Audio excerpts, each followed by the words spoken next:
program in English, and as a part continuation of what we featured in the last edition, we have with us Lieutenant Commander Vimalraj with us, who is Director of Colonel and Commander Defence Academy, Coimbatore. Welcome to the studios of all-encompassing, sir. And we were talking about the various techniques as far as the SSB, Service Selection Board of Armed Forces, are concerned. But now there is an aspirant. That aspirant at the level of 10th standard, 12th standard, or a graduate, or a technical graduate. These are the four broadly we can classify. Now a 10th standard student or a 10th standard pass, he wants to join Indian Army. How does he do? Indian Army in the sense Indian Armed Forces. You can call it. Yeah. You can call it. Yeah. So right now the selection criteria, earlier we used to take after class 10. Right now the education standards of the country itself has gone up so much. I think all the entries are mostly after class 12 only. Nothing is after class 10. So after class 12, if somebody is really good at an intellectual level, can apply for the officer entries, which is the NDA, that is the National Defence Academy, which the exam is being conducted by UPSC. And thereafter, there are two more opportunities for all those people who really score well. For them, it is like class 12 marks, and then you are supposed to appear for your JEE, Joint Entrance Examination.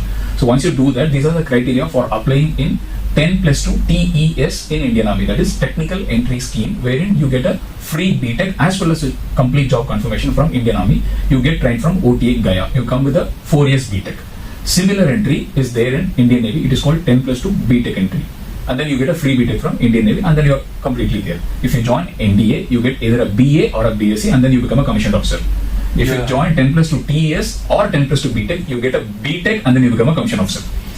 Now NDA, the vacancy per se, if you see, around 210 for Army and 35 for Navy and around 90 for Air Force. So if you put everything together, you get somewhere about 350.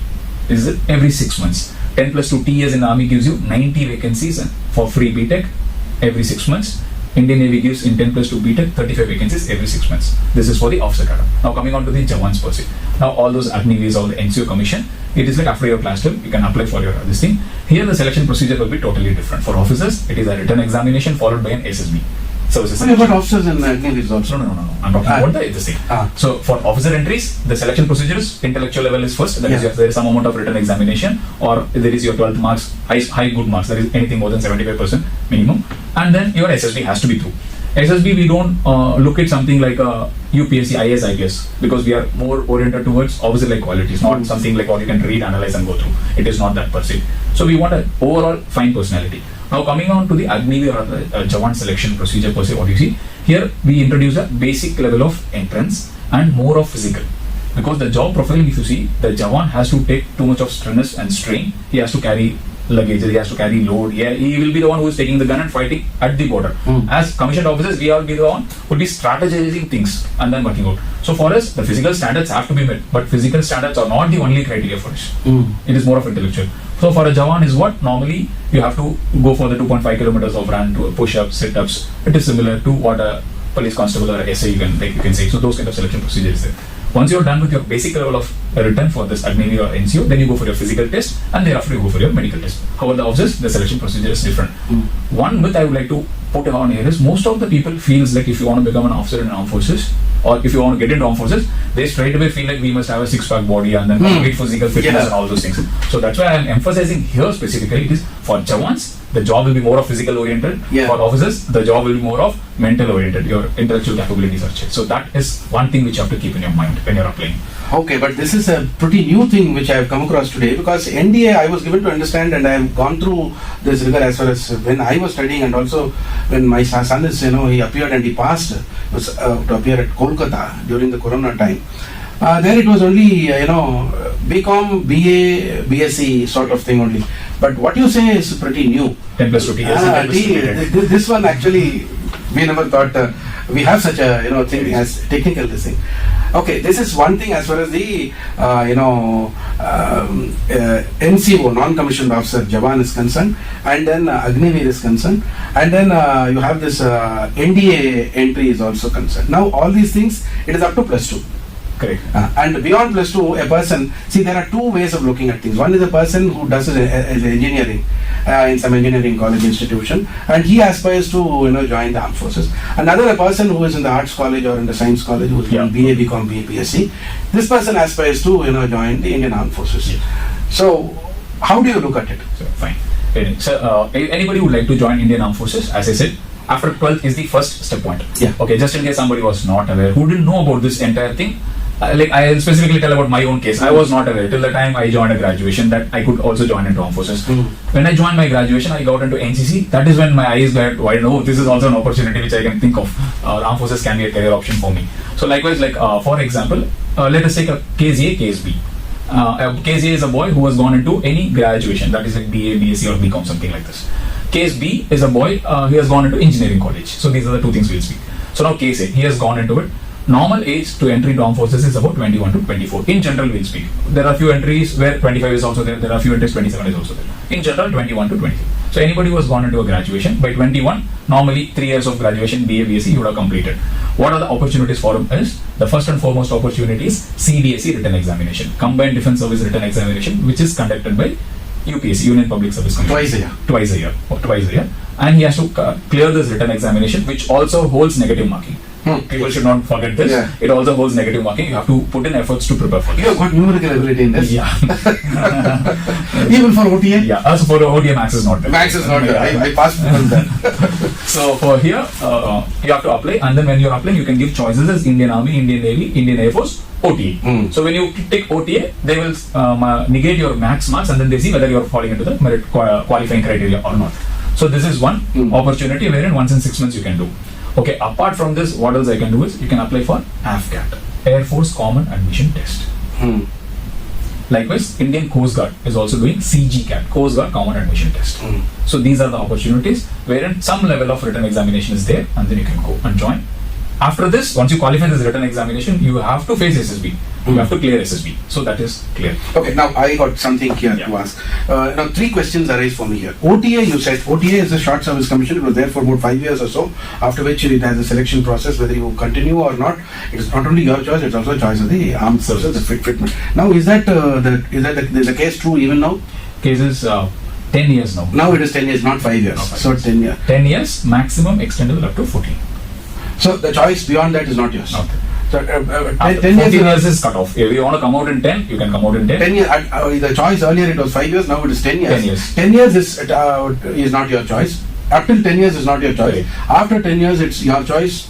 Correct. Yeah. And beyond 14 years, it's not your choice. Not your choice. So this 4 years between 10 and 14, that for the 4 years, that is the only place or only the place where you can have your choice. So actually, if you're performing really well, if you're getting a permanent commission, if you're in the line wherein you have a better chance to get into permanent commission or not, you will come to know in your 8th year of service. Okay, we are considering you for your permanent commission. You are doing really well. You are about to get in commission. So by 8th year or 9th year, you get a clarity that you got a permanent commission. By then, you are very clear. But if like it doesn't, it is not. You are not get affected. No, your rank does not get affected. You get the same rank. Same rank. It is a time scale only. So by about 10 years, you will become a major. So for 7th year, on 6 years only, you become a major. 6 years you become a major. Fine. Now this is as far as OTA is concerned. Maximum is 14 years. Yeah, SSC Tech OTA is Short Service Commission OTA is 10 years initial engagement. You get a confirmation whether you have turned into PC or not by about 8th or 9th year. 8th or 9th. Generally. And beyond that, you can. If somebody feels like, I would like to continue for 14 years inside, I am liking this life, they're very well to do. Like in my case, I was thinking of coming out in 10th year of service. However, I did a group testing technique course. So now doing only a course and going without an appointment doesn't feel good. I wanted to have a hands-on experience on the assessment. So I requested for a 2 years extension, which they gracefully accepted. So I did 12 years of service and then I came out. Okay. So after 10, you can go for straight 14 or 2 plus 2. Okay. But you get a commission, you can go beyond 14 also. Yeah, that's how from 9th year only you'll be very clear. No, you're getting a permanent commission, so straight away it is like no 14. Straight away it is like 20. Minimum 20 years is required. Okay, the main difference between what is a short service officer and the permanent commission officer, which most of the common man would have not understood, because the world feels like if you are a commission officer means you are pension eligible. And you are there, and suddenly when I say somebody I'm retired, they're like, sir, you're looking so young, how come you came out of service? The main understanding is permanent commission means minimum, if you do 20 years of service, you are eligible for pension. So that is like if somebody gets a commission in 21 years, by 41 years, you are eligible for pension. You want to leave at that point in time and then come out and pick up a job in civil, you are free to do that. You will get a pension of whatever you earned on the 41 age of your time, and then you get a pension from that till the time you do. If somebody likes the environment or somebody is doing really well in the armed forces, who is going up the ladder, he can continue till 56, 50 as per this thing. Or if somebody feels like, no, I'm not making very good, but this life is good, I would like to continue in armed forces. Please do continue till 56, 58, no problem at all. So that is the main difference. So any short service officers per se, there is no pension. Mm. That is the main thing which you have to understand. But from an aspirant who is looking, sir, should I get into only permanent commission? I would recommend you get into armed forces. Don't feel like it is short service or permanent commission. Go inside, perform well. If you really do good, you can get a commission. You get a permanent commission. Yeah. If you really don't do good, you come out with a lot of experience and learning, which you can make use of it outside. Exactly. And as far as this AFCAT and CGCAT is concerned, do you have anything like that in Naval Academy? Indian Navy has got INET, Indian Naval Entrance Test, but right now it has been stopped for some reasons. Mm-hmm. Most likely they are going to restart again. All these things, these AFCAT, CGCAT and INET, these are all for technical graduates. No, it is for everyone. For everyone. For everyone. Even Indian Army is also planning to come as a minimal amount of entrance test like this. Because now every college and everybody is getting about 90%, 85%. So Indian Army decided, okay, let us also keep some level of filtration.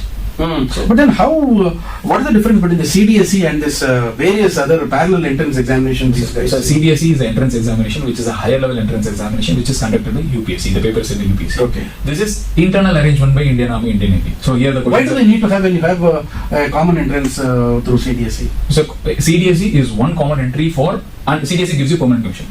Okay. When you write CDSE, you going through UPSC, it gives you permanent commission.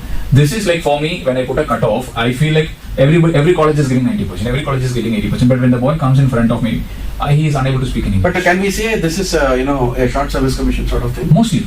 Okay, fine. Now to another question is, what is this direct technical entry? So now there was a technical entry as far as NDA is concerned. Now when I complete the KSB, you'll be able to get a clarity. Yeah. So we stood down to KZ. So KZ is the one for him. It is like you write a CDSE written examination or AFCAT or CGCAT.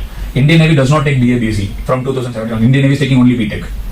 Sir, I need to ask more questions. Now, the more answers you come out with, I have got so many other questions to come out with, and I don't think we'll be able to complete this segment of the interview. And I will not be satisfied, and nor will the listeners be satisfied. So probably we can have a next part. We can have a continuation of the details of various sorts of examinations, a gamut of examinations being conducted on behalf of and by the armed forces per se. Sure? We'll be happy to do. Yeah. Well then, listeners, I don't think I'll be able to, convincingly satisfy you on these requirements unless we have next part as we discussed earlier. And thank you, Lieutenant Commander Vimalraj, for the wonderful insights. And we'll, hope to meet you next time regarding the whole gamut of various sorts of examinations being conducted by and on behalf of Indian Armed Forces. Thank you so much. Thank you, sir.